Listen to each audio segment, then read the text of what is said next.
got head all over the place now. So, HBCUs, it's basically live all the time. Every day, 24/7, it's live all the time. A&T, it has its bad days, maybe like Sunday, you know what I'm saying? Something like that. But for the most part, Oh, we coming back to that one. yeah. For the most part, believe the hype because it's, they get you out there. Even if it's stuff not planned by the students, the faculty is playing stuff, you know what I'm saying? It is. Yeah, like Steven said at HBCUs, it's tons of fun, but also, besides like the party aspect of things, anything in college that you want to be fun, you have to get out there and put yourself out there and you'll be involved in more stuff.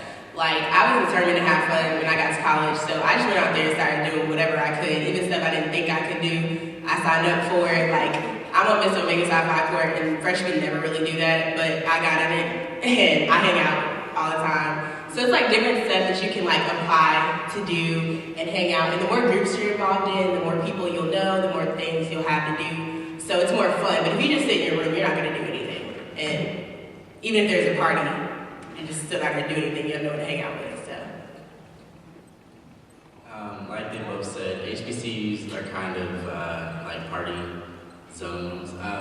Not really like just people are just focused on partying, but it's a big aspect of it because when you put a whole bunch of black people together, what are you gonna get? So, I mean, that's just how it is. But we, like for example, at Hampton University, we have something called 12 to 2, which is a party between the hours of 12 a.m. to, or 12 p.m. to 2 p.m.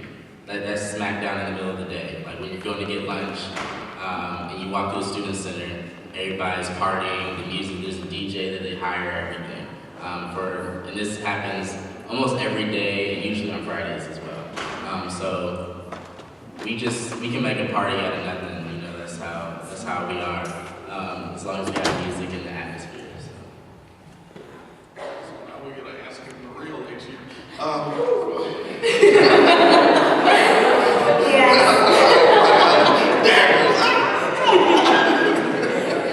Yeah, it's true though. At the HBCUs, we know how to party. I think better than any other university or college out there.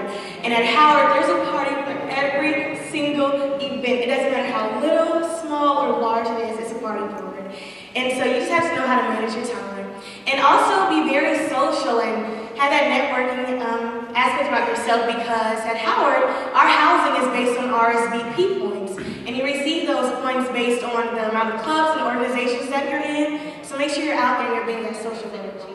It's really important to study hard and then play hard, because going to parties and meeting other people is also a networking experience, because these are the people that you are going to stay connected with the rest of your life. Whatever major they are in, you might know somebody when you graduate who might need them to be a mentor. So just keeping in touch with these people, because I am the top of my class. I will be graduating first in the class, actually, University Scholar, and just as much as I studied hard,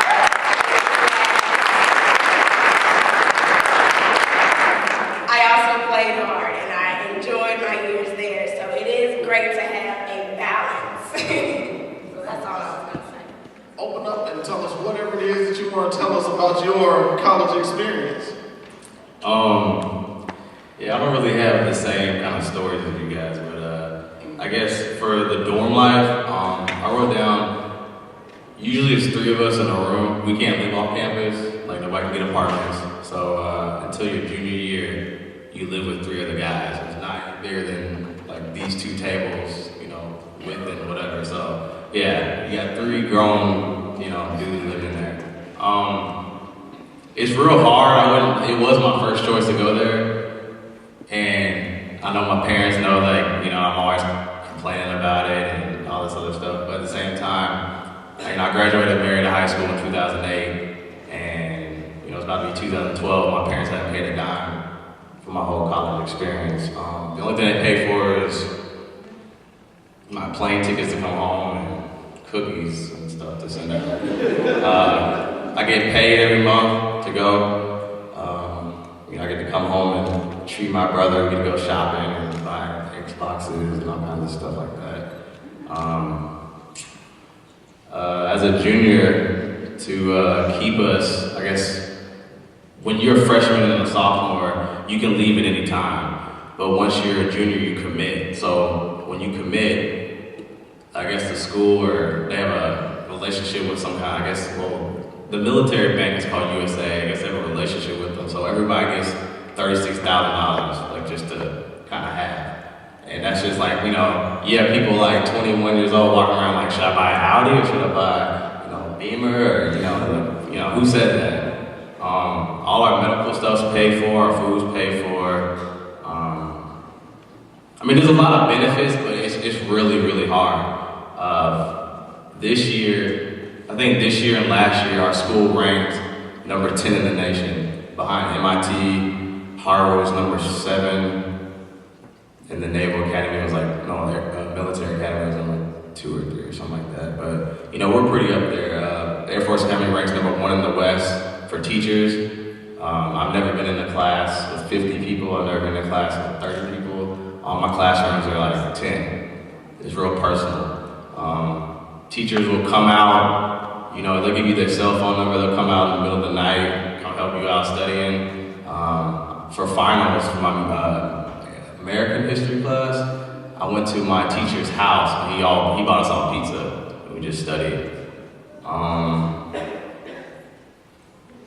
I mean, it's real unique. Like, we don't have parties. I mean, we do have parties, but they're not like, you know, at Hampton, like Friday stuff going on, or like Morehouse, nothing like that. It's kind of like stuff we just kind of do on our own. Our football team's real good. I mean, we have all D1 sports. We played Oklahoma last year. We played a lot of big school teams. I mean, we got a bowl game in a couple of days. You'll see it on ESPN. But I mean, it's a real cool school. It's just really, really hard. If you want to, you know, I wanted to be a fighter pilot. So for me to do that commission as an officer, I mean, this is not the only way I could have went, but this is the best way I could have went, because it's going to set me up for the rest of my life. So, I mean, that's kind of that in a nutshell. I'll tell you what, while you have the microphone, go through some of the other questions, the social life, spiritual, any of that.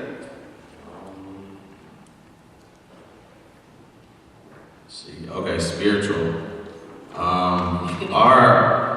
The Air Force is real, I don't even know the word for it, but they try to compliment everybody. So all religions are covered in the chapel that we have. They even have, I haven't even heard of this, a Wiccan, you know, religion, which is like, I guess, like witches and stuff. Like, everybody, don't matter what you are, if you want it, they'll have it for you. But personally, I found a church off base that kind of, it doesn't remind me of Turner, but the word's there, so it helps me get through the grind. I really need that, especially all the stuff I have to go through.